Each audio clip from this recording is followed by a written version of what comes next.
Hello, today we will be talking about fish behavior, prey, part 2. We've been discussing predator and prey behavior and how they interact with each other.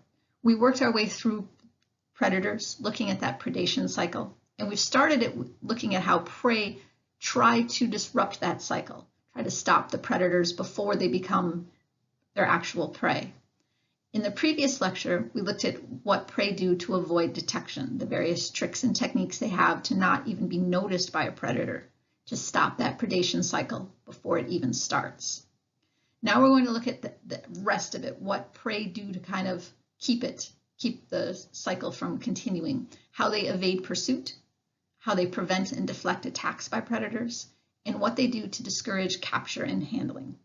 And remember that while the prey are doing all of this to avoid being eaten, they also have to find something to eat themselves. So they're also being their own predator, trying to find food for themselves.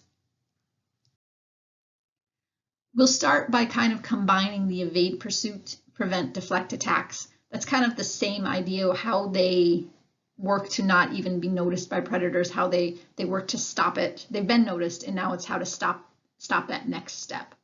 And there's a variety of different ways they can do this. They can be noxious. They just don't taste very good. So the predators aren't even going to go after them once they're like, oh, wait, yeah, I know what you are. You don't taste good. They can seek shelter and hide where a predator can't follow. They can outrun the predator, right? That's fairly straightforward. Just swim faster than the predator, be more maneuverable than the predator. And they can disappear, just move out of the way completely and not even be visible, apparent to the predator anymore. Spines and toxins are a big way that fish do this, just to show the predator that you've spotted me and you come up and, oh, right, you don't want to eat me because I have sharp bits or poisons associated with me. Stout spines on fish, some with toxins, and they usually are associated with bright colors or patterns to warn. So we call those aposematic coloration, something about the fish that makes it very obvious. Poster colors, they're often called. So you can see the fish and tell it's there. It's not trying to blend in, it's trying to say, look at me, you don't want to eat me.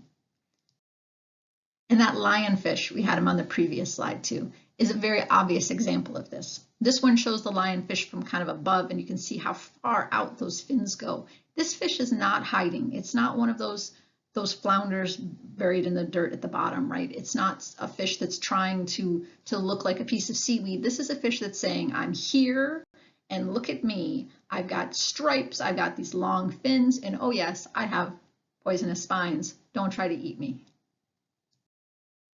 We see the bright colors in this one, right? This is a good example of those poster colors.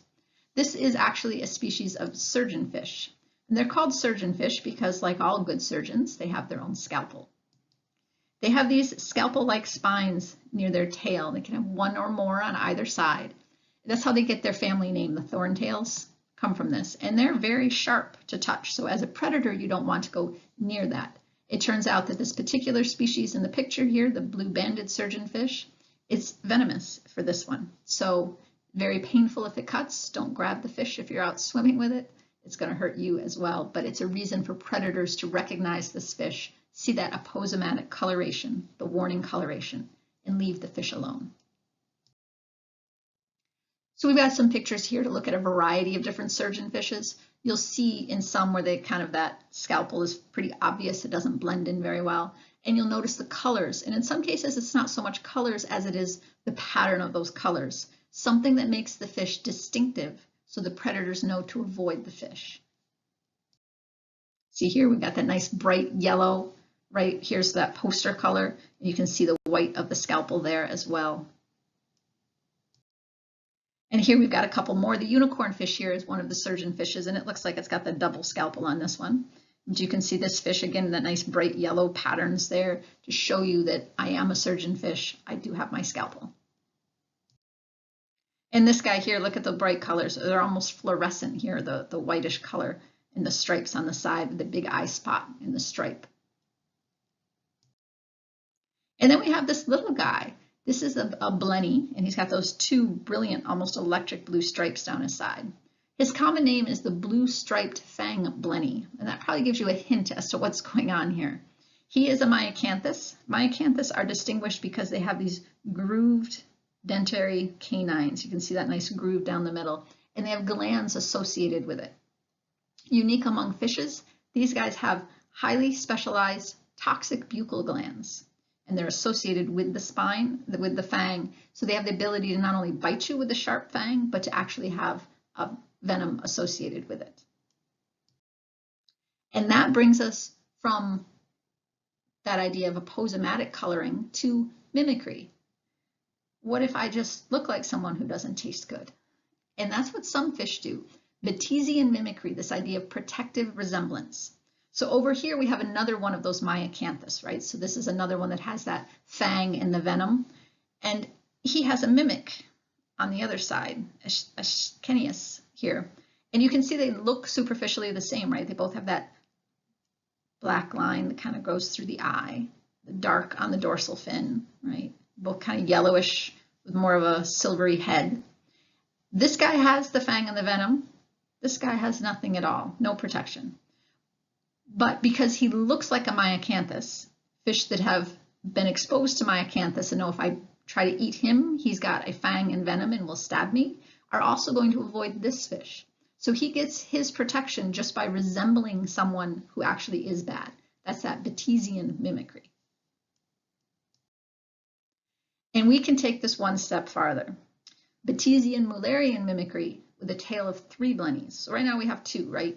These are the guys we had before, but these are just cartoon pictures, right? So we've got the one, the Myacanthus, he's got the fang and the venom. He's the bad guy. And we have a Ch20 here in the middle who has no protection, no fang, no venom, nothing. But I look like you, so that's enough. That's that Batesian mimicry, right? Harmful model, harmless mimic, right? So now we're going to introduce number 3, the next guy. He has a fang. So this is Plagiotremus. And now he is a case of Mullerian mimicry,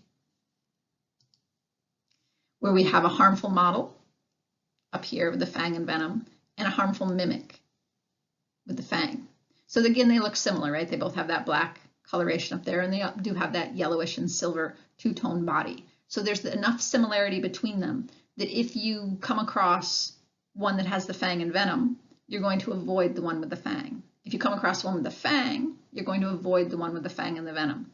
So they get extra protection just because there's other species out there with similar coloration that our fish learn to avoid. So if you learn to avoid someone who looks like him, you're also going to avoid him. But he reinforces it, right? Reinforces the idea that you don't want to eat a fish that looks like me.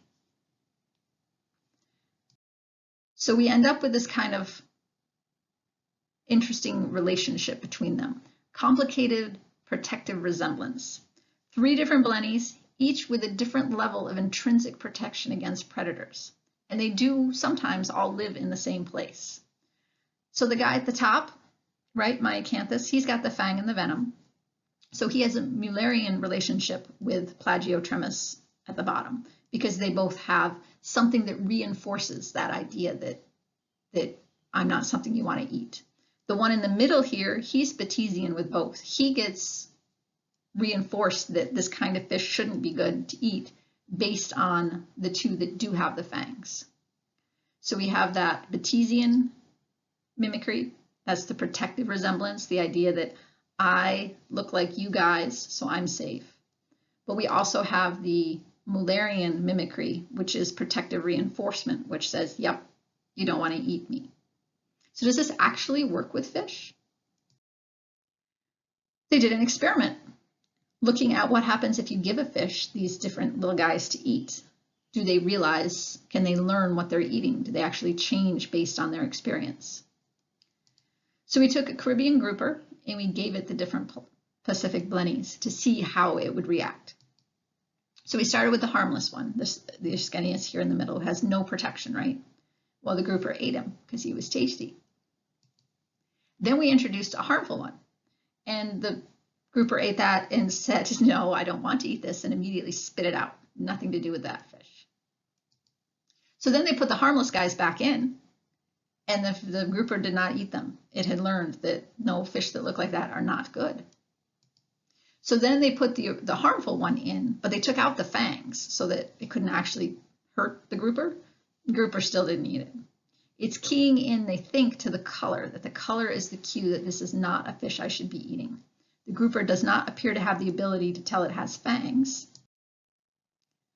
but the grouper does have that ability to learn. And that's where the fish get that protection, right? The guy in the middle definitely gets the protection. He's got two bad ones that look like it. But even the Plagiotremus is getting a benefit by having another fish that looks like him out there that's also harmful, right? So we're seeing both the Batesian and the Mullerian mimicry within these blennies.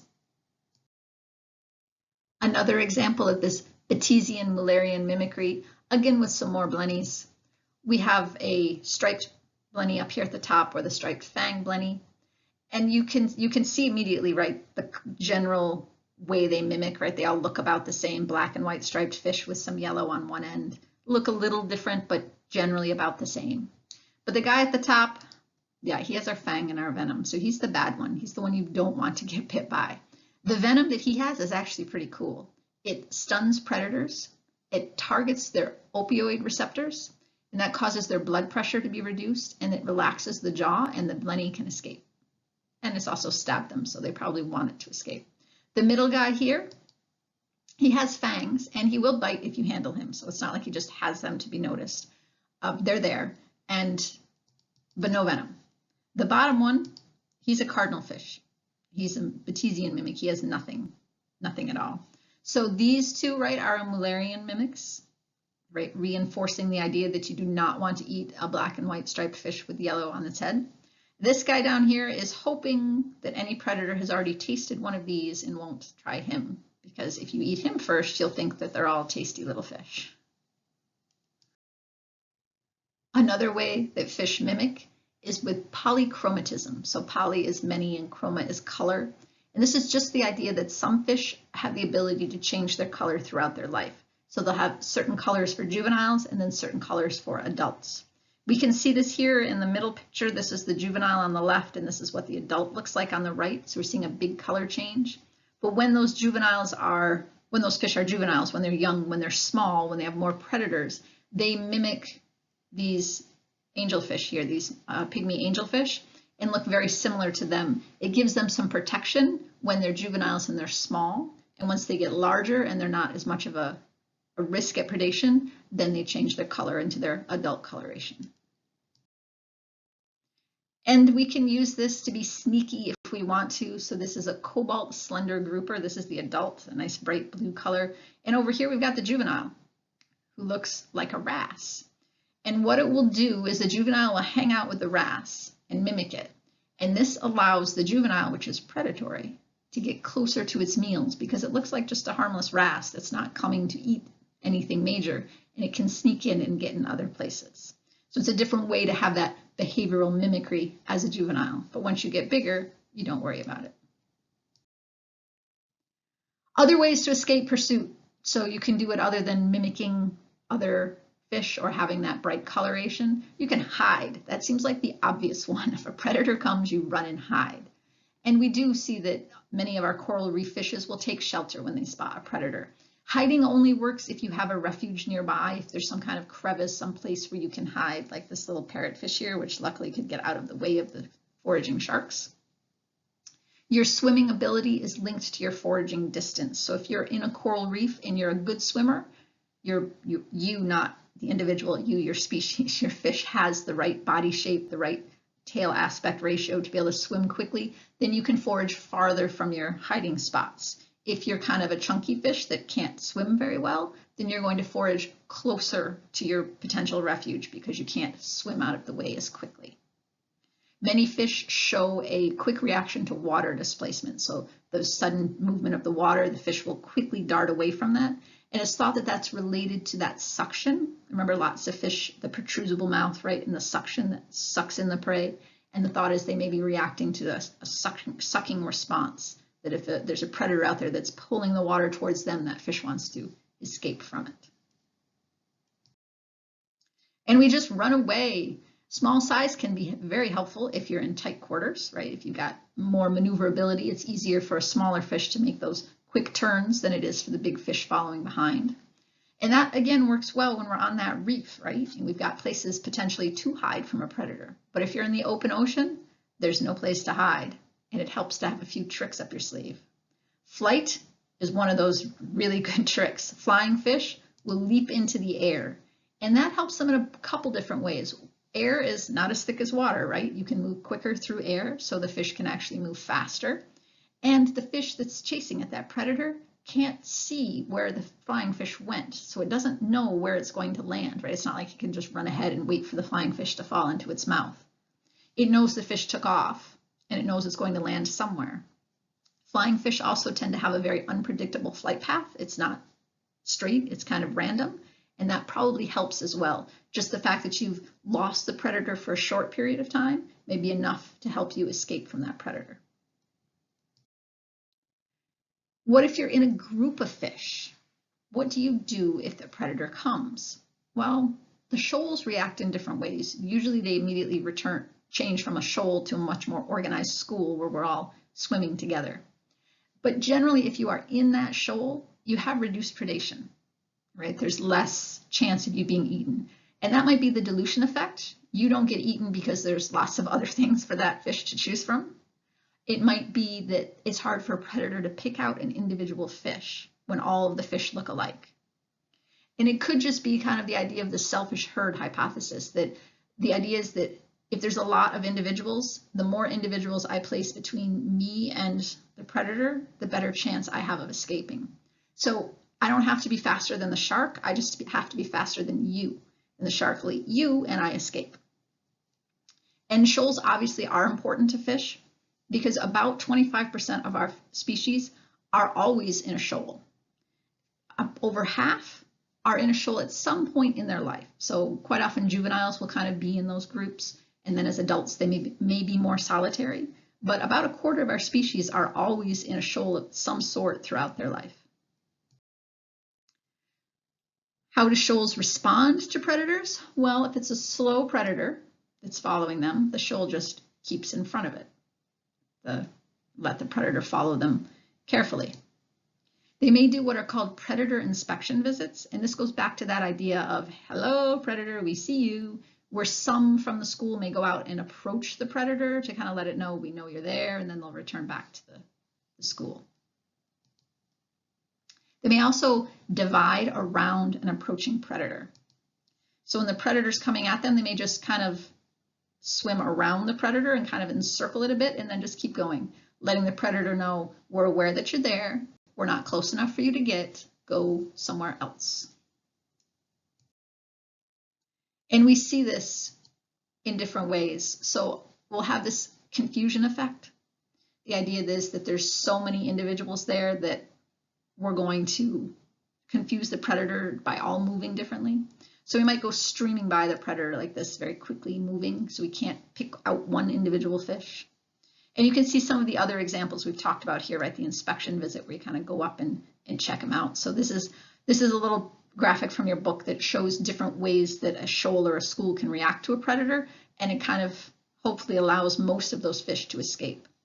So the flash expansion is one of those, right, where all of the fish suddenly just go poof off in all different directions. The predator's kind of stunned, not knowing which fish to follow.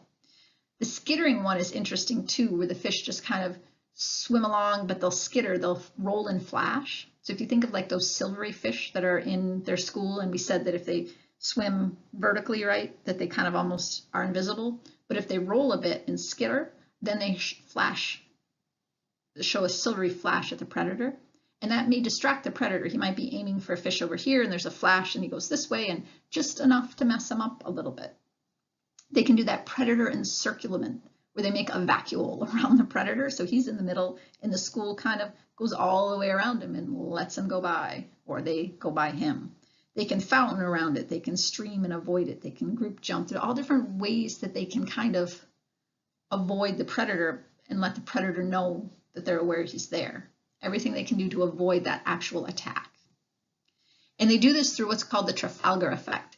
And this is what allows individuals within the school to know what's happening. The fish have the ability to communicate so that all of the fish within the school know the predator's position and what the predator is doing. And it's It's based on that idea, right, of like the flags on the ships, the Navy ships, so they can send messages back and forth. The fish are aware of what's happening with that predator, and they kind of act as that one school. Okay, so that got us through evading pursuit, preventing and deflecting attacks. So now what happens? It's right there. He's going to grab you. How do you discourage the actual capture and the handling of that predator? One of the easiest ways to do this is to exploit that gape limitation. Remember we said that fish are restricted by what they can swallow. Most fish don't have the ability to bite chunks off something bigger than themselves, bigger than their throat. So there is a limitation. And you can do this by simply being a deep-bodied fish, like a silver dollar. So silver dollars are not a very big fish, but they're very thin and deep-bodied. If you can't swallow that whole body down, you can't eat this fish. Or maybe we'll just have some really long fins like this pennant coral fish here, meaning you have to be able to swallow something that's a lot wider, right? He's got the deep body going on there too. Hard to fit that down your throat. Or what about somebody like the ribbon fish, right? We've got a large, long body here. You've got to be able to swallow all the way down. You've got that big fin on the back. It's a fish that's bigger than it looks, and if you're trying to swallow it, you might get it, chase it, get ready to capture it, and realize that's bigger than something I can eat. So we'll look at puffer fishes, because puffer fishes are just amazing at what they do, right? They go from something you think you can eat to there's no way you're going to eat it. They become that inedible spiny sphere. And they do this by increasing their volume threefold. 15 seconds, 40 puffs of water into their stomach. Their stomach's lost its digestive function and just is used for this purpose. It stretches their skin. Their skin is just amazing. It stretches 8 times more than a normal fish. And in order to be able to do this, to be stretchable, it means it's not attached to the muscles like we see in the other fishes. And that means that there's a trade-off for locomotion, right? The fish can't swim very well. We talked about that when we talked about swimming in fishes. They have that diodontiform swimming where they use their pectoral fin and their median fins, and they're not very fast, but their stretchable skin is helping them. So it stretches their skin, makes their spines stand erect. The spines are considered to be the most elaborate of all teleost scales, right? Because the spine is just a modified scale. So they puff up with that, the water stretches their skin, the spines stand erect, and now they're too big and spiny to swallow. So when you go up to it, you see this little tiny fish here, and you think, oh, he looks nice and tasty. And then he goes, in 15 seconds, he becomes this giant prickly thing that you don't even want to touch. So it's a very good way to avoid being eaten. If you got the pursuit and we're ready for the capture part and you puff up, you've just avoided the capture right there. And then we have that group we talked about a lot, the Acanthopterygii. So these are the spiny fishes. So within the ray-finned fishes, right, our derived group are spiny fishes. It's in their name. They're spiny. Erecting those spines can create that deep-bodied prey that the predator now cannot swallow. We see this here. This is a rabbitfish, and some of their spines are actually like forward-facing, making it really hard to swallow it down. I mean, look at that. Would you want to swallow that thing whole? Look at all those little pointy bits. Triggerfish. Triggerfish have that massive spine here in the front that's held up by the second spine behind it. And it's not like you can just knock it down. In order to get that to fall down, you actually have to depress the second spine that's holding it up, then it will lay flat. So that's a good reason not to try to swallow a triggerfish. And sticklebacks, 3-spined stickleback. It's in their name, spines, stickle. They'll lodge themselves in the throat of fish. So it's not something, you want to try to swallow with all those prickly bits. Other ways to make it hard to be captured or held onto, you're just slimy. Have you ever tried to hold a fish? If you've ever caught a live fish, right? You're trying to take it off the hook, it's going to slip and slide and try to get out of your hand. They have that mucus coat. Some take that, like our hagfish here, farther, right? And have that slime, making them really hard to hold on to. We do see lots of secretions in fishes as well, marine catfishes, toadfishes. In some of those, we've got a coral reef goby here and a toadfish, are actually noxious or toxic to where you don't want to eat them at all. So it's not just that they're slimy and they don't taste good, it's that they're actually poisonous to you. So reasons not to eat these guys. That's probably why this one's bright yellow, to say you don't even want to try. Scales, something we don't necessarily think about, but that can offer you some protection right there. Thick, heavy scales, right, like we have in that gar, hard to bite through those, so that may deter a predator. But deciduous scales, little, light, soft, fluffy scales that fall off really easily, that could actually help you escape if you're something like an anchovy here, right? So you don't tend to think that a thin scale could actually be good, but if a predator's got a hold of you and you're shedding those scales, you might be able to slip right out with those scales. And then we have to talk about our stickleback again. This one's the 5-spined stickleback. You can see because he has 5 spines as opposed to the 3-spined stickleback that has 3 spines. Sometimes the names make so much sense. Anyway, the stickleback. So he's related to the seahorses and the sea dragons and the pipefishes, right? He's a gasterosteoformes. That means he's got those bony plates for protection. And what they see is that those bony scale plates, he has more of those if you raise him in a tank with predators. He'll have more protection. If you raise him in a tank without predators, then he has less of that there. So it shows that the scales are providing some sort of potential protection against predators, which is interesting. And alarm reactions. We do need to talk about this a little bit. We've mentioned it before, that Ch20, the idea that if you injure one fish in the group, right, see he's got the little band-aid on, he releases pheromones into the water that the other fish react to. And they might school tightly together and move away. They might freeze. There's different ways that they can react to this. And we do see reactions with other things as well.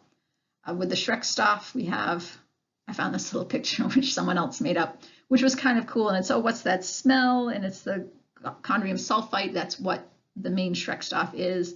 And that means everybody freak out, run for it. Oh my God, no. And that's kind of the idea is what do you smell? I smell something, and then the whole school just reacts to it.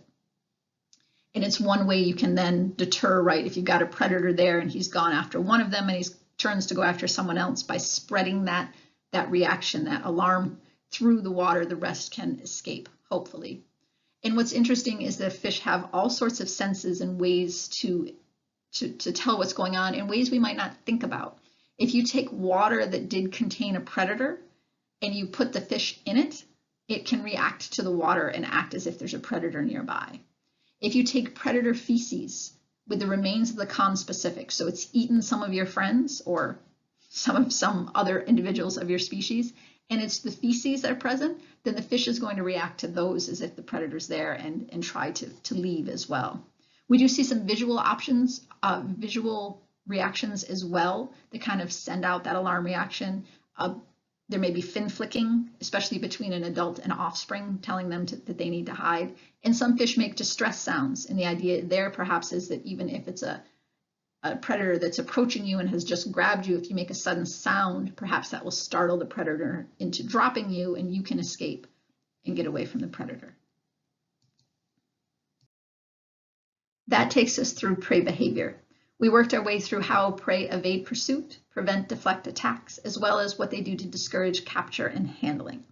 And remember that these behaviors help the prey avoid the predators, but these fish need to eat as well. And there's that balance between eating and hiding, hunting and waiting. And that's something we're going to look at in the next lecture just a bit, just to briefly kind of cover how fish make these decisions and the balance that they have to keep. As you're reviewing today's information, as always, please let me know if you have any questions. Thank you.